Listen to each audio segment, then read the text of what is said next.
Hello students, कैसे आप सब लोग बेटा। तो आज की वीडियो में हम लोग अपना अकाउंटेंसी 12th का 4th चैप्टर ही कंटिन्यू करेंगे, जिसमें अभी तक हम लोगों ने calculation of sacrificing ratio, gaining ratio और ट्रीटमेंट ऑफ गुडविल ये सीख लिया है। आज की वीडियो में हम लोग सीखेंगे कि if there is a undistributed profit, loss और रिजर्व, ठीक है, उसका हम कैसे ट्रीटमेंट करते हैं, और इसके अलावा वर्कमैन कंपनसेशन रिजर्व, ठीक है, जिसके कि 4 केस होते हैं, ठीक है, उन 4 केसों में हम अलग अलग तरीके से उनको कैसे ट्रीट करेंगे।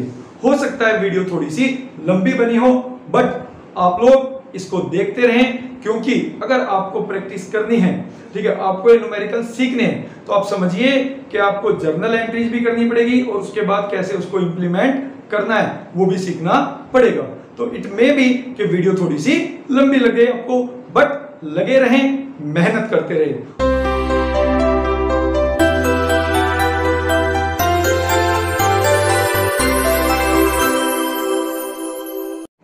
तो बेटा स्टार्ट करते हैं आज की क्लास। तो आज की क्लास में हम सबसे पहले सीखेंगे कि किस तरीके से अगर हमारे प्रॉफिट शेयरिंग रेशो चेंज हो रहे हैं, there is a reconstitution of the firm, ठीक है।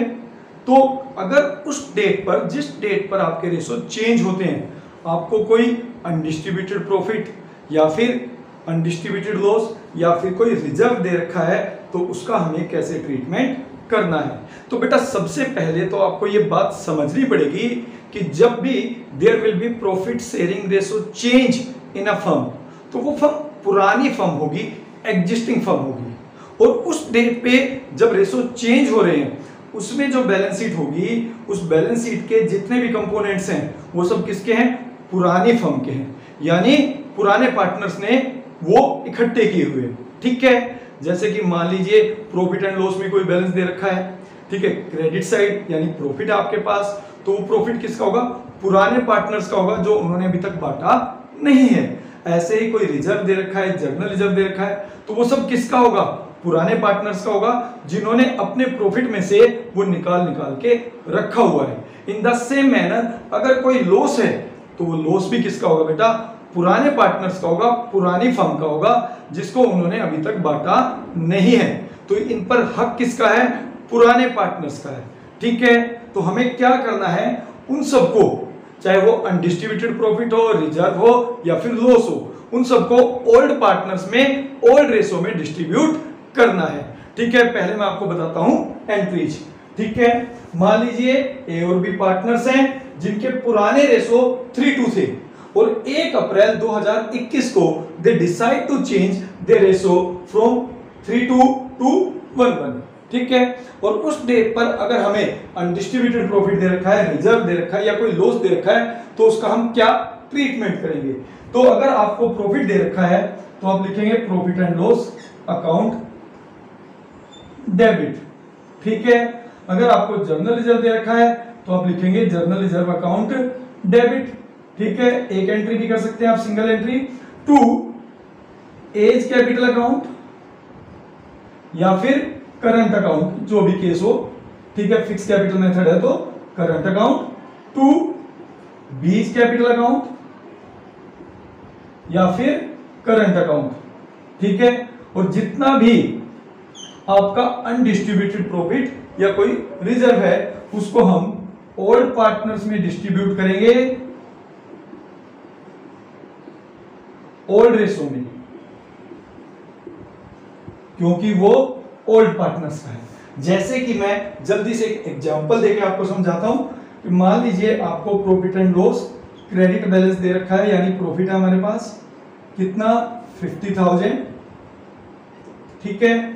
जर्नल रिजर्व दे रखा है बेटा 30,000, और अगर हमें कुछ नहीं बोला है, तो ये सब किसका है? ओल्ड पार्टनर्स का है। कुछ नहीं बोला है, क्यों बोला है? क्योंकि आगे हम लोग सीखेंगे अगर वो रिजर्व वगैरह बांटना ना चाहें, तो हम उसका क्या ट्रीटमेंट करेंगे। बट फिलहाल हम मानकर चल रहे हैं वो रिजर्व के बारे में कोई भी कुछ भी मेंशन नहीं किया हुआ है क्वेश्चन में, तो वो सब किसका है? ओल्ड पार्टनर्स का, और हम वो ओल्ड पार्टनर्स को दे देंगे। तो हम एंट्री करेंगे profit and loss account debit to A's capital account या current account, to B's capital account या फिर करंट अकाउंट। 50,000 है बेटा, ठीक है। 30,000 ए को मिल जाएगा, 20,000 बी को मिल जाएगा।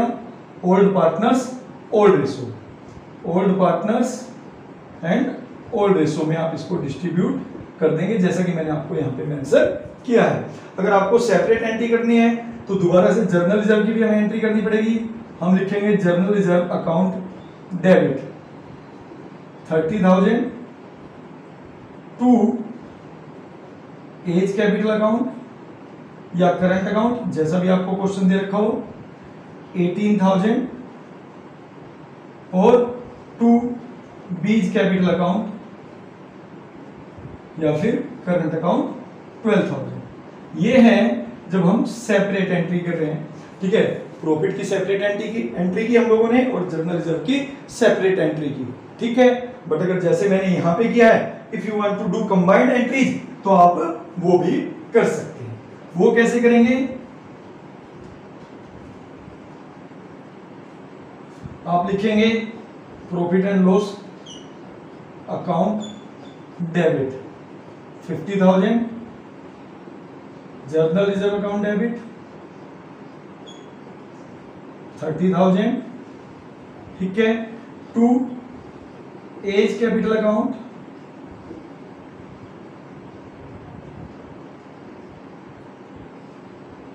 48,000, that is 30 plus 18 to B's capital account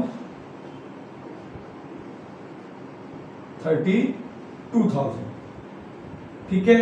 तो ये कंबाइंड एंट्री हो गई, ठीक है, old partners and old ratio, ठीक है। तो बेटा ये तो हमने बात की किसकी, हमने बात की अनडिस्ट्रीब्यूटेड प्रॉफिट और रिजर्व की। इन केस अगर इसी क्वेश्चन में आपको प्रॉफिट और रिजर्व के अलावा, ठीक है, आपको मान लीजिए कोई लॉस गिवन है, ठीक, आपको लॉस के दो रूप मिल सकते हैं, बेसिकली दो टाइप्स में हमें लॉस मिल सकता है। या तो प्रॉफिट एंड लॉस दे रखा हो डेबिट बैलेंस, असेट्स में दिखा रखा हो बैलेंस शीट के, या फिर advertisement suspense. For the time being हम एडवर्टाइजमेंट सस्पेंस मान लेते हैं, ठीक है। ये भी आपका अनडिस्ट्रीब्यूटेड लॉस होता है, नाम आपने सुना ही होगा 11th में, 10,000 रुपीज, ठीक। जो भी अनडिस्ट्रीब्यूटेड लॉस है बेटा, वो ओल्ड पार्टनर्स में बढ़ते हैं, ओल्ड रेशो में बढ़ते हैं, ठीक है।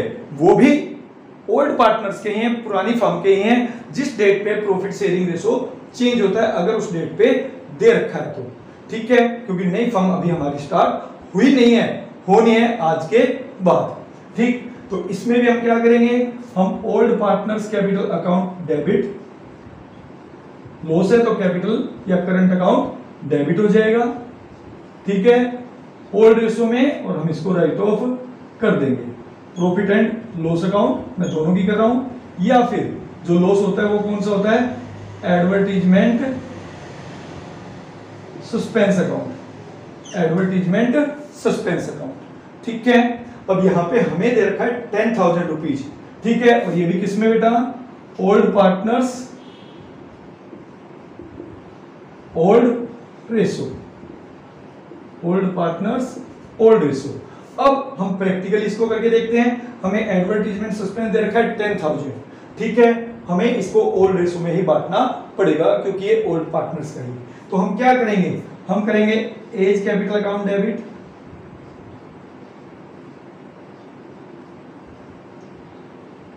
6,000, B's capital account debit 4,000 to advertisement suspense account, that is 10,000, ठीक है ना, आसान सा। ओल्ड पार्टनर्स और ओल्ड रेशो, बस आपको ये ध्यान रखना है, ठीक है। लॉस है तो पार्टनर्स का कैपिटल डेबिट होता है क्योंकि पार्टनर्स बियर करेंगे, प्रॉफिट है तो क्रेडिट होता है क्योंकि वो हमें उनको प्रोवाइड करना है, ठीक है बेटा। इसके बाद हम लोग करेंगे treatment of workman compensation reserve. अगर एक स्पेसिफिक रिजर्व है तो उसको हम कैसे ट्रीट करते हैं, हम लोग बात करेंगे अगर कोई स्पेसिफिक रिजर्व आप लोगों ने बनाया है उसका हम क्या ट्रीटमेंट करेंगे, और जिस डेट पर आपके प्रॉफिट शेयरिंग रेशो चेंज हुए हैं उस डेट पर आपको बैलेंस शीट में स्पेसिफिक रिजर्व गिवन है तो आप उस केस में क्या ट्रीटमेंट करेंगे। तो पहले तो सबसे आपको ये समझना पड़ेगा कि जो स्पेसिफिक रिजर्व होते हैं वो किस लिए होते हैं। 11th में हम लोगों ने पढ़े थे दो तरीके के रिजर्व, एक जर्नल रिजर्व और एक स्पेसिफिक रिजर्व। जर्नल रिजर्व का हमने ट्रीटमेंट कर लिया। जर्नल रिजर्व वो था बेटा जो आप किसी भी चीज के लिए यूज कर सकते थे, कोई स्पेसिफिक कंडीशन नहीं थी। बट स्पेसिफिक रिजर्व वो होते हैं जो स्पेशल पर्पज के लिए बने होते हैं। जैसे हम जो आज ट्रीटमेंट सीखेंगे वो सीखेंगे वर्कमैन कंपनसेशन रिजर्व का। वर्कमैन कंपनसेशन रिजर्व क्या होता है बेटा, देखो कोई भी फर्म अपने पास्ट एक्सपीरियंस के बेस पर जानती है कि अगर वो वर्कमैन से काम करा रही है, देयर में बी सम एक्सीडेंट, ठीक है, या मान लीजिए किसी वर्कर का हाथ कट जाए मशीन पे या चोट लग जाए, तो वहां पे उस फर्म को अगर वो वर्किंग कंडीशन में अगर वो फर्म के अंदर एक्सीडेंट हुआ है तो उस फर्म को उस वर्कर को कंपनसेट करना पड़ेगा, ठीक है। और उसके लिए फर्म क्या करती है, पहले से ही रिजर्व बनाकर रखती है कि कल को अगर कुछ ऐसा हो जाए तो हम उस रिजर्व से उसको कंपनसेट कर सके, और उसका नाम रखा गया वर्कमैन कंपनसेशन रिजर्व। तो ये स्पेसिफिक है, उसी कंडीशन में यूज होता है जब आपके वर्कमैन कंपनसेशन रिजर्व के अगेंस्ट कोई लायबिलिटी क्रिएट होती है, मतलब किसी वर्कर को चोट लग गई है और आपको कुछ पे करना है। तो इसमें हम लोग 4 केस स्टडी करेंगे बेटे। तो सबसे पहले हम केस स्टडी कर रहे हैं। Case first, when there is no claim for workman compensation, कि भाई हमने वर्कमैन कंपनसेशन रिजर्व बना रखा है। मान लीजिए हमारा जो वर्कमैन कंपनसेशन रिजर्व है जिसको मैं शॉर्ट फॉर्म में WCR बोल रहा हूं, बट आपको फुल फॉर्म लिखनी है, ये बात आपको हमेशा ध्यान रखनी पड़ेगी। आपको गिवन है बेटा 10,000, ठीक है। पहला केस ये है जिसमें हमारी बैलेंस शीट की लायबिलिटी साइड में वर्कमैन कंपनसेशन रिजर्व गिवन है 10,000, बट उसके अगेंस्ट जब हमारी फर्म के रेशो चेंज हो रहे हैं, there is a reconstitution of firm, कोई क्लेम नहीं है वर्कमैन कंपनसेशन का, तो ये सारे का सारा क्या हो गया बेटा, हमारा अनडिस्ट्रीब्यूटेड प्रॉफिट हो गया, क्योंकि जितने भी रिजर्व बनते हैं वो प्रॉफिट में से ही बनते हैं, ठीक है। और किन्होंने बनाया है, पुराने पार्टनर्स ने बनाया है, अपने प्रॉफिट में से निकाल के वर्कमैन कंपनसेशन रिजर्व में 10,000 इकट्ठा किया है। तो इस पे हक भी किसका है बेटा, पुराने पार्टनर्स का है।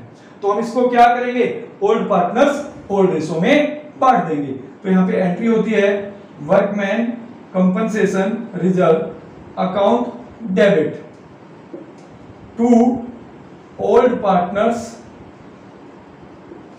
कैपिटल या करंट अकाउंट, ठीक है, जो भी आपके क्वेश्चन में गिवन होगा, ठीक है, कैपिटल या current account in old ratio, क्योंकि ओल्ड पार्टनर्स का है, इन ओल्ड रेशो। अब इसी केस की अगर हम लोग एंट्री करें तो हमारी एंट्री होगी workman compensation reserve account debit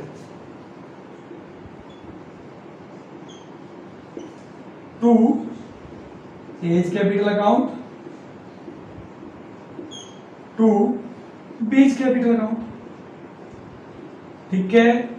यहां पे कितना आएगा, 10,000 आएगा और 6,000 मिलेगा ए को और 4,000 मिलेगा बी को, ठीक है। Old partners and old ratio ये बढ़ जाएगा, ठीक है। तो ये तब है जब आपकी बैलेंस शीट में वर्कमैन कंपनसेशन रिजर्व गिवन है बट उसके अगेंस्ट कोई क्लेम नहीं है, ठीक है। इसके बाद करेंगे सेकंड केस। हमारा वर्कमैन कंपनसेशन के ट्रीटमेंट का सेकंड केस है। क्या केस है, when there is a claim for workman compensation for rupees 5,000 और जबकि हमारे पास रिजर्व में कितना था 10,000, मतलब जो हमें क्लेम पे करना है हमारे रिजर्व से कम क्लेम पे करना है। तो उस केस में हमें क्या करना है बेटा, देखिए हमने इसी क्लेम को पे करने के लिए 10,000 रुपए का रिजर्व बना रखा है, तो इसका मतलब है कि उसमें से 5,000 रुपए हमें क्लेम पे करना पड़ेगा फ्यूचर में, बट फिर भी हमारे पास 5,000 रुपए बच जाएगा। और वो 5,000 रुपए किसका है, पुरानी फर्म का है, पुराने पार्टनर्स का है जो उन्होंने रिजर्व के रूप में बचा के रखा था। तो हम क्या करेंगे, उसको हम ओल्ड पार्टनर्स ओल्ड रेशो में उनको ही डिस्ट्रीब्यूट कर देंगे, ठीक है। और हमारी एंट्री होगी बेटा वर्कमैन कंपनसेशन, शॉर्ट फॉर्म लिख देता हूं, रिजर्व अकाउंट डेबिट। ये रिजर्व अकाउंट का हमें 10,000 राइट ऑफ करना पड़ेगा, ठीक है, टू क्लेम फॉर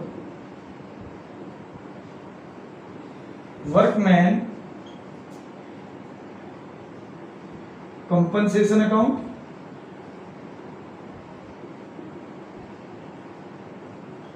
मतलब 10,000 में से 5,000 रुपए हमें क्लेम के रूप में रखने हैं और बाकी जो बचेगा वो ओल्ड पार्टनर्स का है, उनको हमें ओल्ड रेशो में बांट देना है। To A's capital account, to B's capital account, ठीक है। तो इसमें से 3,000 ए को मिल गया और 2,000 बी को मिल गया, ठीक है।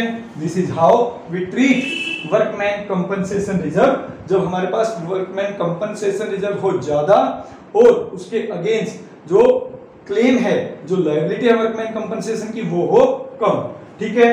तो ये तो हमने इस केस की एंट्रीज कर दी। याद रखने के लिए एंट्री आपको रखनी पड़ेगी workman compensation reserve account debit to claim for workman compensation account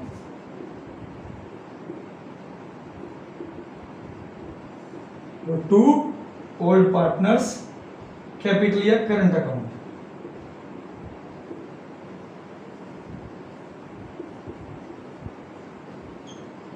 in old ratio पुराने पार्टनर्स का है, ठीक है, तो पुराने पार्टनर्स में डिस्ट्रीब्यूट हो जाएगा, ठीक है बेटा। ये इसका सेकंड केस था, ठीक है, जब हमारे पास रिजर्व था ज्यादा और उसके अगेंस्ट क्लेम था कम, ठीक है। हमारा थर्ड केस, ठीक है, जिसमें क्या हुआ है, जितना हमारा वर्कमैन कंपनसेशन रिजर्व हमने क्रिएट किया हुआ है पुरानी फर्म में, उतना ही हमारा क्लेम है। मतलब 10,000 रुपए का हमने रिजर्व इकट्ठा किया हुआ है और हमें क्लेम भी कितना पे करना है पुरानी फर्म के लिए, 10,000 रुपीज। तो इस केस में ना तो हमें प्रॉफिट हो रहा है ना हमें लॉस हो रहा है, क्योंकि जितना हमारा क्लेम है उतना ही हमने रिजर्व क्रिएट किया हुआ है। जैसे पहले वाले केस में क्या हुआ था, हमने रिजर्व इकट्ठा किया था ज्यादा बट क्लेम था कम, तो हमें बच गया, बैलेंस बचा और हमने उसको ओल्ड पार्टनर्स में बांट दिया। बट यहाँ पर ऐसा कोई बैलेंस नहीं बचेगा, जितना आपका रिजर्व है उतना ही आपको क्लेम पे करना है। तो आप एंट्री करोगे, पहले बात कर लेते हैं एंट्री की, कि भाई workman compensation reserve account debit, ठीक है, और आप क्या करोगे, claim for workman compensation account. तो यही आपकी एंट्री होगी, ठीक है, क्योंकि इसमें ना तो आपको कोई लॉस हो रहा है, ठीक है, कि आपको ज्यादा पे करना हो, ना आपको कोई प्रॉफिट हो रहा है कि आपके पास पहले वाले रिजर्व में से कुछ बच रहा हो। तो आप क्या करोगे, workman compensation reserve account debit 10,000 यहां से आपने फिनिश कर दिया और ये किसको दे, कहां पे ट्रांसफर कर दिया, क्लेम फॉर वर्कमैन कंपनसेशन। तो ये राइट ऑफ करने की एंट्री हो गई, केवल हमने इसको राइट ऑफ कर दिया वर्कमैन कंपनसेशन अकाउंट में। तो यहां पर क्या होता है, देखिए वर्कमैन कंपनसेशन रिजर्व अकाउंट बंद हो गया, बट वहीं पे लायबिलिटी साइड में आपका क्लेम फॉर वर्कमैन कंपनसेशन के नाम से एक अकाउंट ओपन हो जाता है लायबिलिटीज में। तो उतनी ही लायबिलिटी कम हुई और उतनी ही लायबिलिटी आपकी बढ़ जाती है, ठीक है। ये आपका थर्ड केस था बेटा। इसके बाद बात करेंगे लास्ट केस की। तो बेटा ध्यान से देख लीजिए इस केस को, यही है वो केस जो सभी स्टूडेंट्स के क्वेश्चंस को गलत करा देता है। यही है वो केस जो सभी स्टूडेंट्स के क्वेश्चंस को गलत कराता है। Case number 4, last but not the least, ठीक है। इसमें क्या है कि हमें जो वर्कमैन कंपनसेशन रिजर्व क्वेश्चन में गिवन होता है, ठीक है, वो होता है कम और उसके अगेंस्ट हमें लायबिलिटी पे करनी होती है ज्यादा। इसका मतलब यहां पर फर्म को लॉस हो रहा है, हमने रिजर्व इकट्ठा किया हुआ है कम, हमने पैसे इकट्ठे किए हुए हैं कम, बट उसके अगेंस्ट हमें पे करना है ज्यादा। तो 5,000 रुपए फर्म की जेब से जाएगा और ये जो क्लेम है वो किसका है, पुराने पार्टनर के अगेंस्ट है, पुरानी फर्म के अगेंस्ट है। तो पे भी किसको करना पड़ेगा, लॉस भी कौन बियर करेंगे, पुराने पार्टनर ही बियर करेंगे, ठीक है। तो बात करते हैं इस केस में हम लोग क्या ट्रीटमेंट करेंगे। आपको वर्कमैन कंपनसेशन रिजर्व गिवन है 10,000 और लायबिलिटी या क्लेम फॉर वर्कमैन कंपनसेशन दिया है 15,000। ठीक है, ये एडजस्टमेंट में। तो हम सबसे पहले इसका ट्रीटमेंट करते हैं। देखिए 10,000 से 10,000 तो यहाँ पे हम कंपनसेट कर देंगे, बट 5,000 रुपए हमें अपनी जेब से पे करना पड़ेगा जो हमारे लिए लॉस है। तो हम एंट्री करेंगे workman compensation reserve account debit. ठीक है, अभी अमाउंट की बात नहीं करता हूं मैं। Revaluation account debit to claim for workman compensation, claim for workman compensation. तो यहां पे हमने क्या किया, 10,000 में से, ठीक है, 10,000 वर्कमैन कंपनसेशन अकाउंट बंद कर दिया। यहां पे हमने लॉस दिखाया रिवैल्यूएशन के नाम से, क्योंकि whenever there will be change in profit sharing ratio और there will be reconstitution of firm, तो हम जब जब अपनी असेट्स और लायबिलिटीज को रीअसेस्ड और रीवैल्यूड करते हैं तो वहां पे एक अकाउंट बनाना पड़ता है, रिवैल्यूएशन अकाउंट। अगर लॉस होता है तो रिवैल्यूएशन अकाउंट डेबिट करना पड़ता है, क्योंकि बाय नेचर वो नॉमिनल अकाउंट है। तो यहाँ पे हमें 5,000 रुपए का लॉस हुआ है, इसलिए हमने रिवैल्यूएशन अकाउंट को डेबिट किया है। और इस लॉस को कौन बियर करेंगे बेटा, ओल्ड पार्टनर्स करेंगे, क्योंकि ये जो क्लेम है ये पुरानी फर्म को पे करना है 15,000, जिसके लिए उन्होंने 10,000 रुपए का रिजर्व बना रखा था। तो 5,000 रुपए का लॉस ओल्ड पार्टनर्स को बियर करना पड़ेगा। तो यहाँ पे लिखोगे आप A's capital account debit, B's capital account debit to revaluation account, to revaluation account. ठीक है बेटा, तो ये दो एंट्रीज होंगी इस केस में। ये है loss on revaluation, transfer to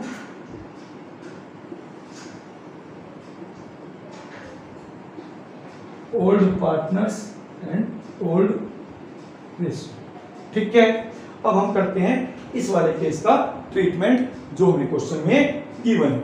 तो यहां पे हम लिखेंगे workman compensation reserve account debit, कितना 10,000। ठीक है, ये हमने राइट ऑफ कर दिया। लॉस हो गया बेटा हमें कितना 5,000। ठीक है, और हमारी लायबिलिटी क्रिएट हो गई 15,000। ठीक है, अब यहाँ पे 5,000 रुपीज का जो हमें लॉस हुआ है वो हम ओल्ड पार्टनर्स में बांट देंगे बेटा। लिखेंगे A capital account debit 3,000, B capital account debit 2,000 to revaluation account जो उसका लॉस था वो हमने राइट ऑफ कर दिया, दैट इज 5,000, दैट इज 5,000। ठीक है बेटा, तो इस केस में हमें ये करना है। समझ में आया?